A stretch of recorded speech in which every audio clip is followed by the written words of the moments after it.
my thoughts and in my dreams, they're always in my mind. These songs of hobbits, dwarves and men, and elves, come close your eyes. You can see them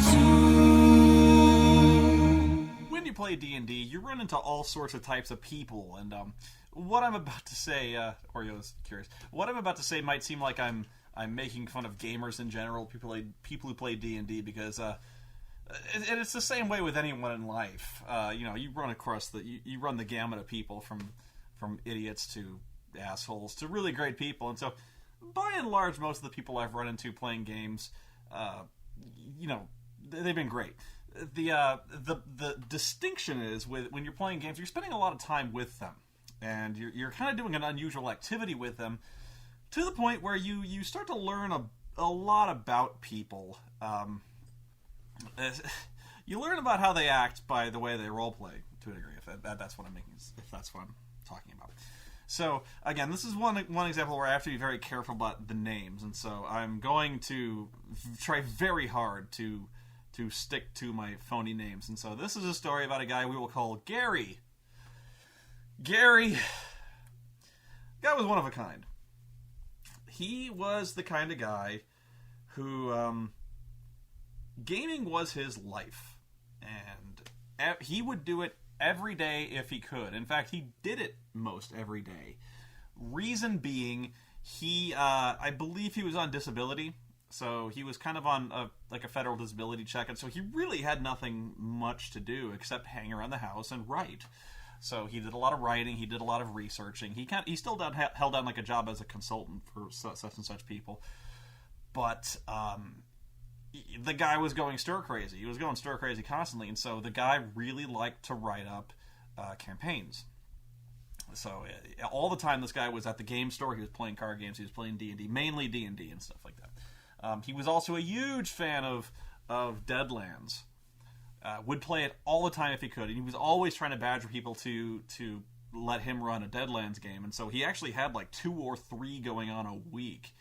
I can't even conceive of that. Nowadays, if I'm ever running one, it's one a week, and even my schedule is such, my work schedule is such, that even I'm stressed out sometimes for doing one a week. At one point in high school, I was doing two sessions a week, and you can burn out very quickly from DMing that fast. It's a bad place. You don't want to be burned out. You want to be in that comfortable zone where you're running just as many games, usually one a week. It keeps you comfortable because you don't want to deal with these people sometimes more than you have to. Like I said, most people great, some people not so much. So Gary, his big thing was he was what we like to call a killer DM. Say what you want about me, I am a harsh DM, and I'll be the first to admit that. I've and you've seen examples of that where I don't pull any punches, and you might even say a lot of what I do is kind of dickish. Case in point being the Leaping Wizards thing, where I did what I could to make it a challenging encounter. Really, what I did was I made it a counter where the bad guys had a chance, and they thought they had a chance. You know what I mean? Hey, Oreo, down. I just try to present a more fair competition than 3 guys running out of the woods with sticks and going, So it just so happened I ended up killing like 1 or 2 characters, which honestly, the death of a player character is a major event. It's not something that should happen often. It should be a really dramatic, like in a movie. If you're talking about a movie, characters don't just drop dead. Major characters don't just drop dead one after the other. You'd hate the movie. You never get invested in those characters. It should be a rare and dramatic circumstance when a player drops. And so, honestly, even though most of my stories are about players getting cacked, it doesn't happen that often. You're getting kind of the Cliff's Notes versions. It really, player deaths should only really happen in the event of extreme misfortune, or at the culmination, the big epic fight at the end of a campaign where somebody goes down and they go down swinging. Gary's game, you would be lucky if only one person a game died. We would play, he was a big fan of Deadlands, and I actually never played a Deadlands game with him, but no, I did play one. And he was a big fan of. There was a 3rd edition variant that came out, Arcana Unearthed, I think it was. Black Books, Crystal Throne types. I think it was Arcana Unearthed. He was a big fan of that. And we, the game I remember playing, and this is a game of about 2 people. This is about Gary and his, I believe his girlfriend. I'm not sure if she was his wife or not. I didn't get to know them really well. But, this was the first game I ever played at their house. We usually played in the game store quite a lot. And so, this first story is about Gary, when we were playing in the game store. And we would play Arcana Unearthed, and he was DMing this game. And so, I didn't know at the time this guy was so harsh. But, he really wanted to present a tough and brutal game. But the thing is, he didn't understand that games need to have an arc in terms of difficulty. You know, they need to have. They don't all have to be epic encounters. You know what I mean? And I'm trying to explain it to where, like, let me put it this way. Every single encounter in one of Gary's games would be the equivalent of the climactic final encounter in one of mine. So, in one of mine, the climactic encounter is a very, very tough fight. They have to be smart. They have to be a little lucky to get out of it without at least one fatality. Like, usually, in the culminating fight, it's gonna be really hard. It's gonna be a stressful fight. They have to use their heads. And they might lose somebody, and they know they're gonna lose somebody. In other fights, I don't want to make it sound like I want them to breeze through the fights, because I don't. I want them to be engaging. I want them to be difficult, but I don't want them to feel like, and maybe, you know, I think maybe he was coming at it from this perspective, like every fight should feel like they're in mortal danger. And to a degree in mind, they are, if they get really unlucky or they're foolish. But the point is, not every fight should be incredibly difficult. You know what I mean? Especially since, and this is where I'm talking, like, from a dramatic standpoint, you kind of have to give a fair amount of dramatic license to these fights, I guess is what I'm saying. Like, in Star Wars, you know, there's stormtroopers, there's kind of underlings, and then there's kind of bosses, you know. And the only guys who really pose a serious threat most times are bosses. You know, there's henchmen, and unless you get really unlucky or you do something foolish, the henchmen are not going to kill you. So, really, encounters in D&D are meant to be kind of a war of attrition, because there's a core group of characters, and they're meant to kind of have to fight through these guys, and they are hoping just kind of not to take a lot of damage on their way to the main encounter. And depending on how well they work as a team is how kind of good condition they'll be when they reach the final encounter. So, it's not necessarily every fight is every fight is a slaughter. You have to consider it like the adventure in itself escalates to the climactic encounter. For Gary, every single fight was up here. So, like, we would run into a random encounter of orcs, so like something that is not necessarily tied to the campaign. We'd just be going from point A to point B. We'd be going from one city to the next. Brigands would attack us, and these brigands would be, you know, as many or more. You know, it would either be one to one ratio of, you know, bad guys to us or more, and they would be on a level to take us. Like, they would be basically even to us. So monsters would be on an even keel with us. So every single fight was just a titanic struggle for survival. It was basically lucky if we didn't lose at least one person a fight. Somehow, and I'm not boasting of my ability as a role player, I survived 2 straight weeks. I don't know how I did it. I was lucky. I know I could claim, like, oh, I was just a genius. No. I just got lucky, and I somehow survived every single fight, and I am not crediting that to my intelligence or skill as a player in any way. Somehow I lived. I don't know. But it was really frustrating. I didn't want to play with this guy because it was stressful. I was getting weird. I was getting stressed out and weird playing this guy's games because he just would not relent. And I'm sure there's gamers out there who like that kind of pressure, like who want to be challenged in that way. But I guess what I'm saying is there's a difference between challenge and brutality. Like it wasn't fun. We were never in a position to feel like we were doing really well, you know. So, you know, we eventually finished this campaign, but we were just getting brutalized. And so here's my point. When you're going through when it's a character meat grinder, you know, when you almost never you're never finishing the adventure with the same characters you started with. So imagine that. Let's imagine Star Wars again, where like Luke Skywalker meets up with Han Solo, Chewie, and Obi-Wan, and by the end of it, none of the characters are alive. We're still kind of dealing with the guys who replaced the older guys. It'd be weird. You couldn't get attached to any of those guys.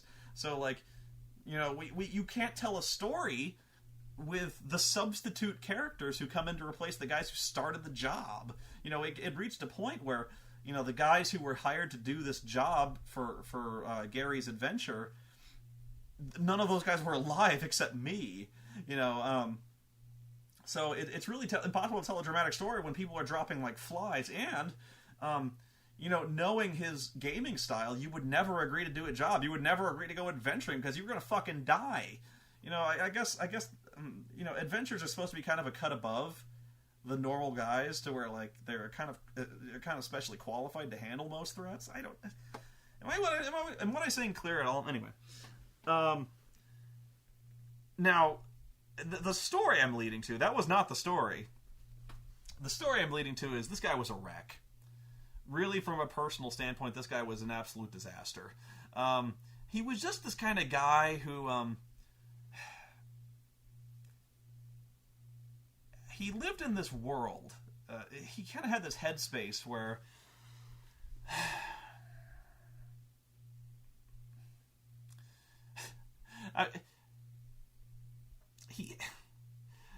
I'm trying to be diplomatic about this, and I'm not trying to say like I hated the guy, although I wasn't fond of him, but I didn't hate him.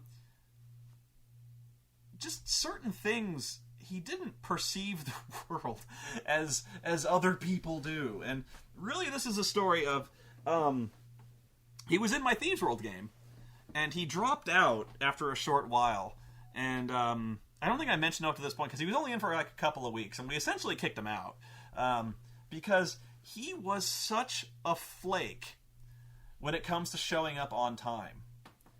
That he's that kind of character. If he's running the game, even if he was running the game, he didn't show up on time. But we always used to say like he always used to be on kind of Gary time. It was kind of like the you kind of had to, if he'd tell you he'd show up in 30 minutes, you kind of had to do it like you were converting to Fahrenheit, like double it and add 30. You know, so if it meant 30, it meant he'd be there in an hour and a half. Really, he was such a flake where.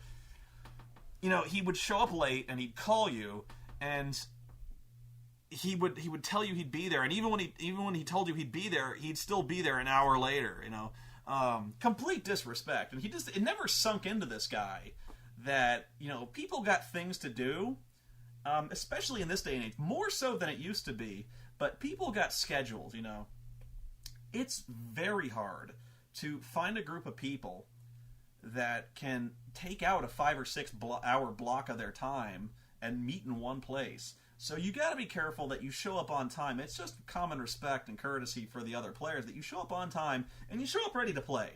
You know what I mean? So that's why I don't really like games. I'm just the kind of gamer who doesn't like kind of goofy shit games where people are just kind of jackassing around and telling jokes the whole time. I like to kind of stay on topic. So yes, I'm that kind of asshole player who's always trying to move the story forward, tries to make the game about the story. It's not about cracking stupid jokes. I really don't like it when people make smart cracks or quote Monty Python at the table. It really diverts from the story, I think. I'm there to kind of role play. I'm there to tell a story, and I'm there to kind of roll some dice and have some fun.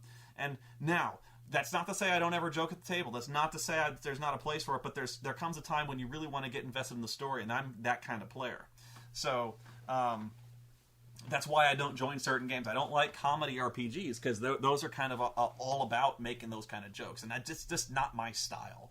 So, and he was not that kind of player, but it's that kind of it's that kind of staying on task and being there ready to play that I'm talking about, that he was just not capable of comprehending. And we'd even call him out on it. You know, we'd say, like, dude, you know, you need to show up on time, and if you can't show up on time, we'll move the time. Like, if you want to show up at 7, tell us and we'll show up at 7. You know, like, if it's not convenient for you to show up at 5 or 6 or something like that, tell us and we'll move the time. You know, we can be flexible. And he's like, no, I can show up at 5. I'll show up at 5. He'd show up at 7:30. You know, half the game is over and he'd show up. This guy was such a dick when it came to that. You know, and you know, otherwise he was a good player. Yeah, and you know, this was the game. He was in our Thieves World game, and he was a good player. Honestly, he was a better player than he was a DM. And I say that from a perspective of someone. I actually don't think I'm much of a player. I think I tend to get frustrated with people when I'm playing, because I'm that kind of asshole who's like, stop joking around, be serious, you know. So I think I'm a better DM than I am a player, and that's to say that I'm not saying anything one way or the other. I just think some people are more suited to be DMs, and some people are more suited to be players. Some people are equal. So I just think I'm more suited to be a DM because I think I'm a control freak, and that's not a good quality in me. You know, like me being a control freak, a negative quality, makes me kind of better suited to be a DM because I can kind of dictate the pace of the story. That's just me. I think he was better suited to be a player. If he would show up on time, he'd have been great. But and the thing is, he wouldn't make excuses for why. He would just show up late. You know, he'd call and be like, I'm on my way, I'll be there in an hour. Where do you live? I knew where he lived, but like, an hour? What the fuck are you doing? I'm in traffic. But he really was in traffic. I don't know. He just planned these things so poorly. But the story I'm getting to is we're playing Thieves World. And it's 5 o'clock. We'd always play at 5 at the game store. So it's 5 o'clock, and of course he's not showing up. And so we usually he'd be there within an hour, usually. But we started playing without him. Fuck it, you know. This behavior was well known at this point. So 6 o'clock rolls around, and he's no Gary. So I called him up, and he doesn't. There's no. I didn't get his answering machine. So we're like, he's not picking up, and everyone's like, big surprise. So another 45 minutes pass. It's 6:45 at this point. And it's him. I see him on my caller ID. I'm like, where are you? Not even attempting to hide my frustration with this guy. So he goes, I'm on my way, but I had to turn back. I go, you had to turn back? Why? He's like, I gotta go back home. I forgot my pants. Okay. I swear to you, on whatever you find holy or sacred, I did not make that sentence up. That actually happened. He said, I had to turn back and go home again. I forgot my pants.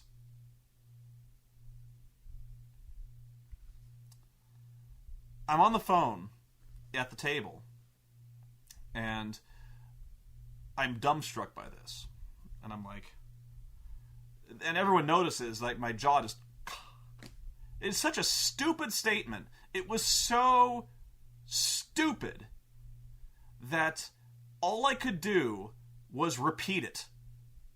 I'm standing there and I go, you forgot your pants. And he goes, yeah, I'll be there in about 45 minutes, okay? Poof. Phone hangs up. I say it again. He forgot his pants. There's silence at the table. And eventually, Matthew, he goes, how do you forget your... I don't know. How do you... So... And the thing is, it's so stupid, it had to be true. You don't make... Like, you don't lie about that. That's impossible. You don't... You'd be like... You'd say traffic. I'm in traffic. Or I got caught in traffic. Or I had a flat. Or I had a dentist appointment and I forgot about it. I'm sorry. If you were going to lie, even a weak lie would be better than that. You wouldn't... Like, you don't panic and go, I forgot my pants. It's not possible. you might come up with a line that was like, I ran out of gas. Or, like, I forgot gas. Or, it's my mom's birthday and I had to go there. Like even the weakest lie you could come, like, if we're like, lie, where were you? And you'd come up with something, even you might repeat the same, where was I? I was at the Girl Scouts buying cookies. Like, just, even if you were to pull something right out of your ass, you wouldn't be like, I forgot my pants. So, instead, the game stops at this point. We had to stop and analyze this. Like, we're like, what series of events occur to where you get up? We assumed he just got up. Like, so he gets up out of bed or off the couch. He's like, oh shit, I have to go to the game. So he picks up his book. He picks up his Thieves World Handbook. He gets his dice. He apparently didn't forget that. He goes in the car. He starts driving. By the way, this guy only lives like 15 minutes away from the fucking store. So I don't care if he forgot his pants. The dude still called me like an hour and a half after the fact. So I don't know. This guy must just wake up like an hour late, or like he must still be operating on like permanent daylight savings time. I don't know what the fuck is with this guy, but like at some point he's on his way, and he looks down like to scratch his balls or something. And he's like, "Oh shit, I'm in my underwear."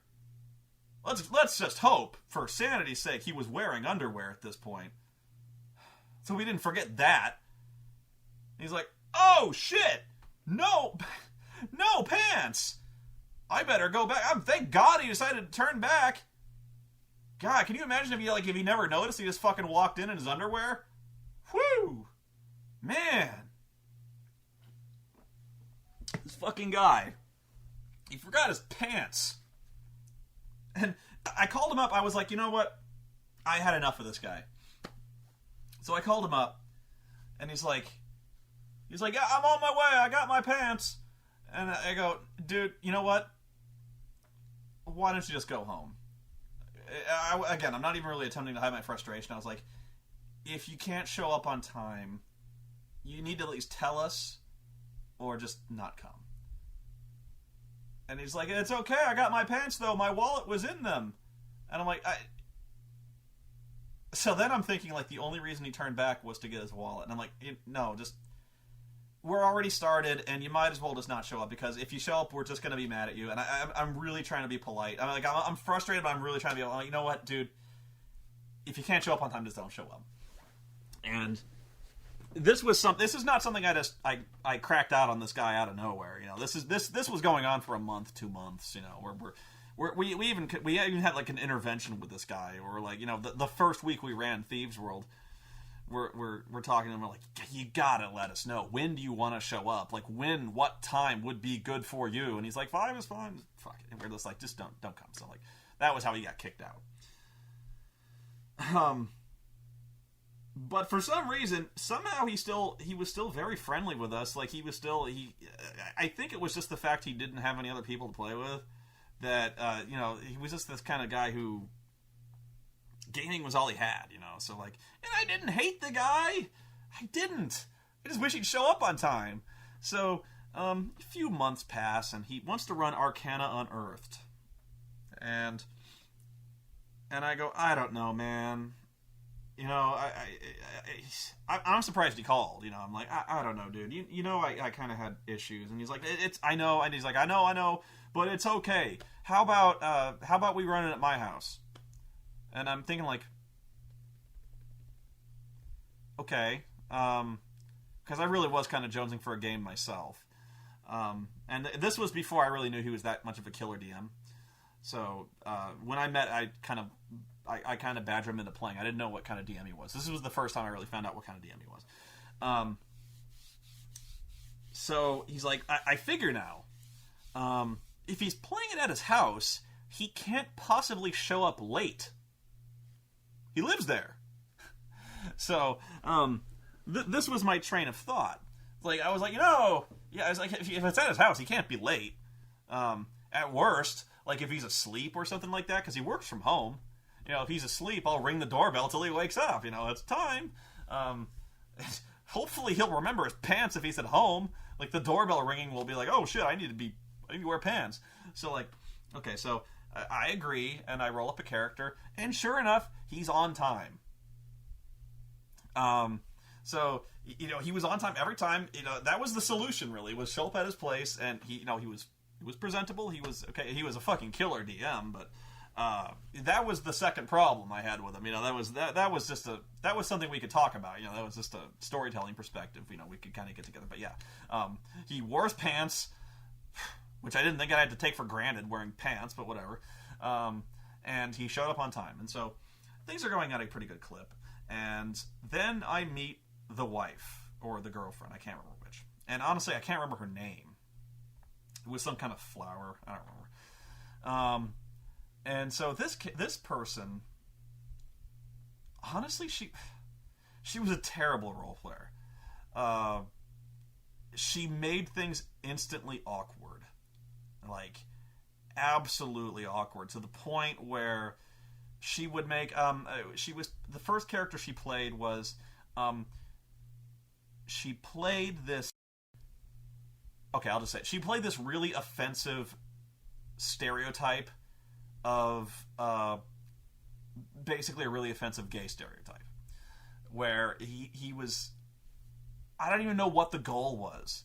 Like, he was some kind of thief, but he was trying to be like as outlandish as possible. So he was like the guy from Beastmaster 2, way worse than that. Like, gay as a $2 bill. Like, just so fucking offensive. Like, to the point where this character was like openly groping the other men of the group, like grabbing their balls and like grabbing their asses and like openly hitting on them. And okay, here's the thing: I'm not a homophobe. I guess everyone would say that, but like I'm really not. But I am very much against the stereotype. So we're dealing with a situation where we have this flaming fucking character in a game, and I decided to ignore it on the grounds that, maybe in this medieval fantasy period, I was like, okay, this stuff happens. Like, I'm not even freaked out by that. Like, let's just say this, like, open homosexuality is fine. In that setting, you know what I'm saying. So, I'm digging a hole here. But I'm saying, like, let's just say my character doesn't object to it on those grounds, but I object to fucking being groped. So, like, I'm going, like, I'm kind of smiling and laughing and be like, ha ha ha ha, that's cute, that's cute. So when we take a break, I kind of sit aside with her, and I'm like, okay, here's the thing. I don't mind the character you're playing. I kind of wish you'd turn it down a little bit, because we get it. We get what you're doing. But here's the thing I really am bothered by. You're basically sexually assaulting other characters, myself included, and I was like, there's no way. My character has made it clear to hers on numerous occasions, like, stop that. Like, do what you want, but don't touch me. Like, I was like, it's getting to the point where there's no reason my character wouldn't just straight up kick your ass. Like, you don't just run up and grab another dude's balls, and like, not without getting a serious ass kicking. And it's not because this character's gay. It's because you don't grab another man's joy department unless you've been invited. You know what I'm saying? Like, even another gay dude would be like, dude, hands off the merchandise, please. So I'm like, I pulled her aside, and I was like, I was being very respectful. Seriously, I was saying, like, I know the kind of character you're going for is kind of comic relief. I probably shouldn't have been as polite as I was. But I was like, I said, like, just very open, very honest. I was like, I don't think the other characters are going to speak up. I'm asking you. Just, it bothers me. It kind of offends me that your character is acting like this. Could we please, like, tone it down? And she goes, okay, fine. So she did tone it down to that regard. And so, but she didn't tone it down nearly as much as you would like. She basically just stopped groping me.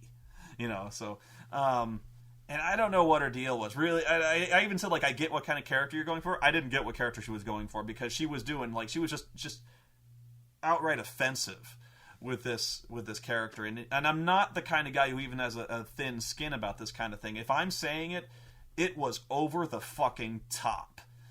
To the just like, she would go into a room and the character would start like criticizing people's fashion and grabbing people's asses. It was just horrible. It was just so fucking disgusting what was going on here. You know, the guys from the Queer Eye would have stepped back and been like, dude, cool down, you know. Really, really fucking offensive. And to the point where I actually talked to Gary and I was like, you know, I'm really thinking of leaving the group. She's making me very uncomfortable. And so he goes, I know. It's just her way. And I'm like,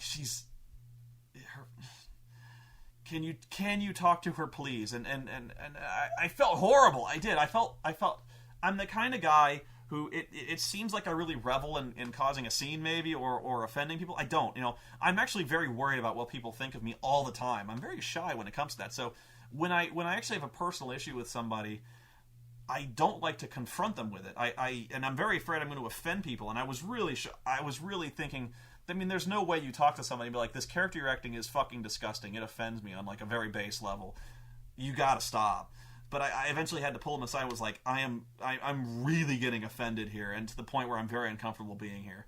And he's like, I'll talk to her. So, sure enough, the next week she brings an entirely new character who is, let's just say, more normal. So, time passes.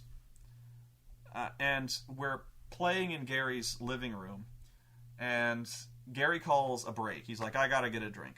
And so he goes up to get a drink, and other people get up to get a drink, and it's just kind of me and my friend. I can actually use his name because I know for a fact he's not listening. Me and my, actually I don't remember his name.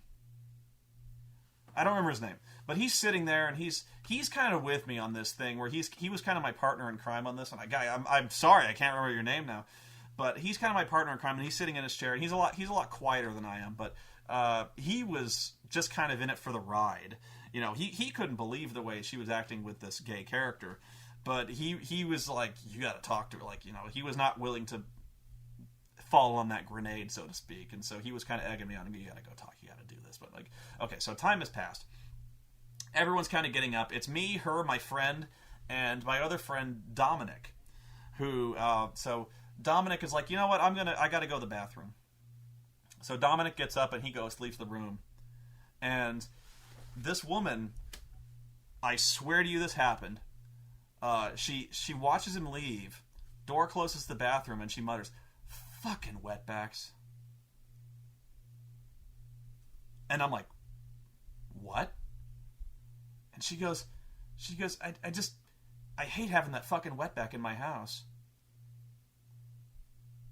I'm like, I need to talk to Gary and have him leave. I can't even focus. And I'm like, I honestly think she's joking, because I've had a friend do that where, like, my friend would just say something really blatantly anti-Semitic or something really, really horribly offensive, and we'd be stunned, and he'd look at us and be like, I got you, you know, like something where he'd say just horrible things, and then just to draw you out and be like, you fucking, you know, I wouldn't actually do that, you know. But so at first I'm like stunned by this. I'm like, okay, what? Because I'm thinking she's gonna be like, I'm just kidding. No, like, for some reason, Dominic leaves the room and she fucking slanders this guy. Like, just fucking wetbacks. And I go, and like, me and my friend look at her, I'm like, what? And she repeats it. She's like, I can't. She's like, I just can't, you know, I just see fucking Mexicans, and I just think of all the illegal immigration. They're taking our goddamn jobs. It's, you know, like, it's people like them that make this country, that are ruining the economy for this country. I'm not quoting her exactly, but I swear to you, she was saying this exact type, she was saying this type of thing. Like, just not sugarcoating it, not dressing it up at all, using terms like wetback, spick, things like that. The word, like, just fucking epithets. And we can't believe it. And and I couldn't believe that this bitch fucking racist as all hell, right? So, my friend looks at me, and he is, honestly, he's got the biggest grin on his face. And it's not because he was agreeing with her, it's because, oh, this is gold. And so, he starts to egg her on. He's like, well, not him. He starts to ask her questions, like not to call her out. Like I was about to go like, what the fuck? Are you serious? Like, I'm about to like go off on her, and he's like trying to draw her into conversation. You know, he's like, well, not him specifically, right? And she's like, no, not him specifically, but it's those fucking Hispanics just jumping the border and stealing our jobs. It's why Gary can't get a job. You know that, right? And we're like, and my friend is going like, he's not like agreeing with her, but he's asking like questions because he's looking at me like, we gotta keep her talking. I gotta hear this. You know, so he's asking her questions. He's like, well, like, can you give me an example? Like, can you give me an example of like when this happened? He's like, I just find this so hard to believe. Like, so you seem like you're pretty militant about this. Like you've got an example about this. And so she starts going off like, oh yeah, I got examples. Fucking hell. Like, you seen those spics out in front of the Home Depot, right? It's exactly what I'm talking. It's like, she starts to go on, and she's doing this like she's not raving, but like not like I am, but like she's trying to say so Dominic doesn't hear. Because he's off there in the bath. So she's kind of talking like a hushed tone, like conspiratorially, like me and my two, like she and us too. And so she's like, you know what these people are like, and I'm like, and I'm sitting there going, so I just don't know. I was stunned for a dozen reasons, not the least of which being, if you held these views, and let's not like, even I have to think, even if you're, let's just call her out for what it is, like racist as fuck. But if you are, that you have to know that this viewpoint is somewhat radical. You know, at least among, you have to agree that it's kind of the minority opinion. That I just can't believe she felt comfortable enough to speak to relative strangers about these viewpoints. You know, like, she doesn't really know me from Adam, or me or my friend. Like, we've been playing a few weeks, and this is really the first time I've ever seen her to come unleashed on this shit like that. But like, I just don't know at one point you'd feel comfortable enough to talk to a friend about your radical fucking white supremacist viewpoint. I certainly wouldn't be after like 2 or 3 weeks of fucking gaming.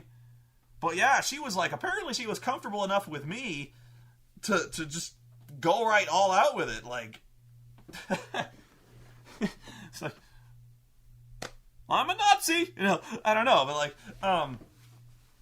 so I'm so stunned I can't even speak. And honestly, if she was any kind of, if she even looked at my face, she had to have known that I was just horrified by this. And honestly, the thing with the gay stereotype didn't really make things weird between us. Like, I really thought she was gonna be mad. And I actually asked Gary, I was like, "Is she mad about it?" She's like, "No. She knew it. She knew she was kind of crossing the line, and so she's sorry." And I'm like, okay. So, but like, yeah, she just came out with this, and you know, my friend is trying to engage her just to keep her talking, and so, eventually she kind of brings the conversation back to Dominic, because it's you know, he was in there and he kind of goes outside and he's trying to get some air, he gets a drink, and so she's speaking in hushed tones, and so I just had to say something, and I go, you know Dominic is Polish, right? And she stops and she goes, he is? And I go, yeah, he's not Hispanic. He's Polish. If you saw his last name, he's not Hispanic. He's Polish. And she goes, oh, well, he looks Hispanic, and just kept going. And I'm like, oh, So not only is she racist as all fuck, she couldn't even recognize that he wasn't fucking Hispanic. So she's stupid on top of being fucking bigoted. I dropped out of that game. I stopped. Look, okay. I think, I don't want to cause any kind of political or ethnic or racial debate. That's not what this story is about. And honestly, it's her viewpoint, and she's free to have it. And I'm not passing judgment on her. I kind of am, but here's what I'm saying. I'm not saying she's a bad person. I disagree with her viewpoint. She's free to have it, just as I'm free not to game with her. I choose not to associate with that kind of person. So before we start coming down on these, this viewpoint or racism or that kind of bigoted behavior, I think it's wrong.